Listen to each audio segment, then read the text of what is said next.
इसी बीच एक और बड़ी खबर आपको बता दें, दिल्ली दौरे पर रहेंगे सीएम योगी आदित्यनाथ। प्रधानमंत्री नरेंद्र मोदी से मुलाकात करेंगे। बीजेपी अध्यक्ष जेपी नड्डा से भी मिलेंगे सीएम योगी आदित्यनाथ। तो उपचुनावों के पहले ये दिल्ली दौरा बेहद अहम माना जा रहा है और दिल्ली दौरे पर सबकी निगाहें भी टिकी हुई हैं। आपको बता दें कि उत्तर प्रदेश में उपचुनाव होने वाले हैं और किस तरीके से घमासान मचा है आप लगातार देख रहे हैं। प्रधानमंत्री नरेंद्र मोदी से मुलाकात होगी सीएम योगी आदित्यनाथ की, उत्तर प्रदेश के मुख्यमंत्री की, और ये जो मुलाकात है वो बेहद अहम मानी जा रही है। तो ये बड़ी जानकारी आपको हम लगातार दे रहे हैं कि बीजेपी अध्यक्ष जेपी नड्डा से भी मुलाकात करेंगे। लेकिन आगे बढ़ते हैं और सीधे लिए चलते हैं झारखंड, जहां पर अमित शाह, गृह मंत्री अमित शाह संबोधित कर रहे हैं। और इनके माथे पर जू रेंगती नहीं है। ये 17 परिवारों के नौनिहाल अपनी जान दे दिए।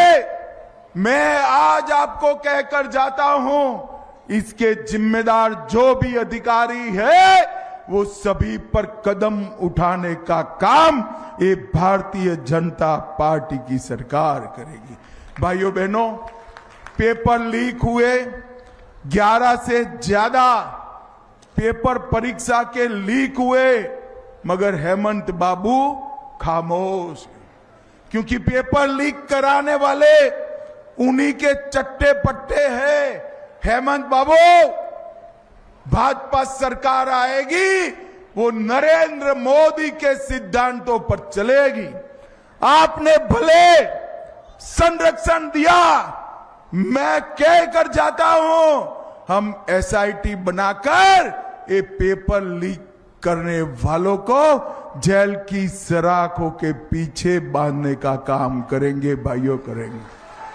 मुझे झारखंड वालों बताओ, ये कश्मीर हमारा है या नहीं है?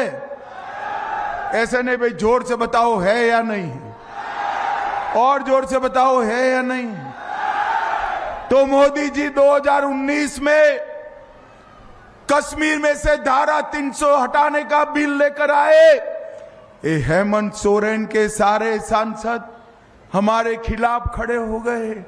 कोई बात नहीं, ये पूरा गमड़िया गठबंधन हमारे खिलाफ था। लालू जी की पार्टी, राहुल गांधी की पार्टी, जेएम, ये सारे खिलाफ थे, मगर मोदी जी ने पलक झपकते ही धारा 370 को समाप्त कर दिया। सबसे बड़ी खबर के साथ, जो कि जम्मू कश्मीर से है, जहां संडे मार्केट के पास में ग्रेनेड अटैक किया गया है और इस अटैक में आपको बता दें कि 12 से ज्यादा लोग जख्मी बताए जा रहे हैं, जिन्हें अस्पताल में भर्ती किया गया है। संडे मार्केट के पास में ये ग्रेनेड अटैक हुआ है, तो घाटी को दहलाने की कोशिश लगातार यहां की जा रही है आतंकियों की ओर से। बिल्कुल, और ये बड़ी खबर, इस पे हमारे संवाददाता एहरावत जुड़ गए। एहरावत, ये बहुत बड़ी खबर, 5 लोग घायल हो जाते हैं। जम्मू कश्मीर के श्रीनगर में ग्रेनेड अटैक होता है। पिछले कई दिनों से हम देख रहे हैं लगातार टारगेट किलिंग की जा रही है और ये हमने रुकने का नाम नहीं ले रहे हैं।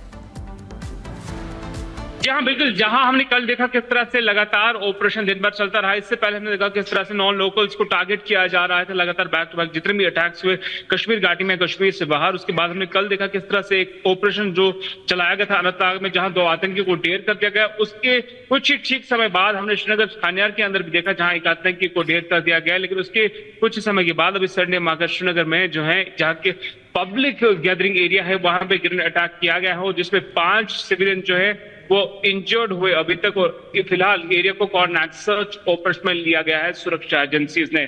जी बिल्कुल एहरावत, आप लगातार जिस तरीके से बता रहे हैं, लेकिन सबसे बड़ी बात यह है कि पिछले कुछ दिनों में टारगेट किलिंग लगातार बढ़ती गई है। इसको लेकर किस तरीके से सेना, तो हम देख ही रहे हैं कि काम कर रही है, आतंकियों को ढेर कर रही है। कल भी बड़े ऑपरेशन को इंप्लीमेंट किया गया, अभी और किस तरीके के एक्शन लिए जा रहे हैं? जी हाँ, जहां हमने पहले ही देखा, इंटेलिजेंस बेस्ड एजेंसी से पहले ही कहा था कि पाकिस्तान बेस्ड कुछ ऐसे टेररिस्ट ऑर्गेनाइजेशन से जहां से वो पहले से ही इस तरह की प्लानिंग कर रहे हैं कि कहीं ना कहीं फोर्सेस को वो हिट करे। लेकिन उसके बाद हमने देखा किस तरह से कश्मीर घाटी में पहले से ही high alert line of control areas के साथ साथ बाकी टाउन्स पे भी जो बरतने के लिए कहा गया था। लेकिन उसके ठीक समय बाद हमने देखा किस तरह से ग्रेनेड अटैक हुआ। तो इसके साथ ही हम देख सकते हैं किस तरह से पूरे एरिया को सुरक्षा एजेंसी ने कोऑर्डिनेट सर्च ऑपरेशन में ले लिया है। जितने भी इस एरिया के आने और जाने वाले रास्ते हैं उनको सुरक्षा एजेंसीज ने कॉर्डन ऑफ किया है और बड़े पैमाने पे अटैकर्स की जो है अभी तलाशी जो है चल रही है। जी बिल्कुल बिल्कुल एरावत, जिस तरीके से आप लगातार ये जानकारियां दे रहे हैं, नजर बनाए रखिए, आपसे हम जानकारी लेते रहेंगे। फिलहाल हमारे साथ जुड़ने के लिए आपका बहुत बहुत शुक्रिया।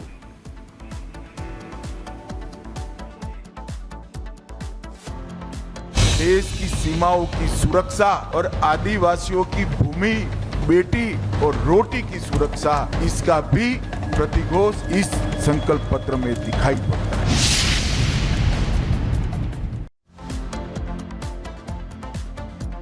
और इसी बीच आपको अगली बड़ी खबर बता दें, रांची में गृह मंत्री अमित शाह का बड़ा ऐलान यूसीसी को लेकर। दरअसल अमित शाह कहते हैं कि झारखंड में यूनिफॉर्म सिविल कोड जरूर आएगा, उसे कोई रोक नहीं सकता, लेकिन आदिवासी समुदाय के लोग यूसीसी से बाहर रहेंगे, बाहर रखा जाएगा उन्हें। रांची में गृह मंत्री अमित शाह का यह बड़ा ऐलान, झारखंड में यूनिफॉर्म सिविल कोड जरूर आएगा, यूनिफॉर्म सिविल कोड को कोई रोक नहीं सकता, यूनिफॉर्म सिविल कोड से आदिवासी समुदाय को बाहर रखेंगे। ये अमित शाह ने मुख्य तौर पर बातों का जिक्र किया जब आज संकल्प पत्र जारी किया जा रहा था और ये बताया जा रहा था कि झारखंड में बीजेपी की सरकार आती है तो कैसे युवाओं को 5 लाख रोजगार दिए जाएंगे, इसके अलावा महिलाओं को सशक्त करने के लिए काम किया जाएगा, गरीबी रेखा में जो लोग हैं उनको गरीबी रेखा से बाहर निकालने की तरफ काम किया जाएगा, ये ध्यान रखा जाएगा, भ्रष्टाचार पर रोक लगेगी। तमाम बातों का जिक्र करते हुए अमित शाह ने कहा कि झारखंड में यूसीसी जरूर आएगा, लेकिन आदिवासी समुदाय के लोगों को डरने की जरूरत नहीं है क्योंकि उन्हें यूनिफॉर्म सिविल कोड से बाहर रखा जाएगा और यूनिफॉर्म सिविल कोड को आने से कोई रोक नहीं सकता है। कि तमाम बातों का जिक्र आज गृह मंत्री अमित शाह ने किया। तो झारखंड चुनावों का मैदान पूरी तरीके से तैयार है और आपको बता दें कि हर दल लगातार जीत के बड़े बड़े दावे कर रहा है। इसी बीच में भारतीय जनता पार्टी ने अपना संकल्प पत्र जारी कर दिया है और यूसीसी लाने का वादा यहां पर किया गया है। इसी पर आपको दिखाते हैं खास रिपोर्ट।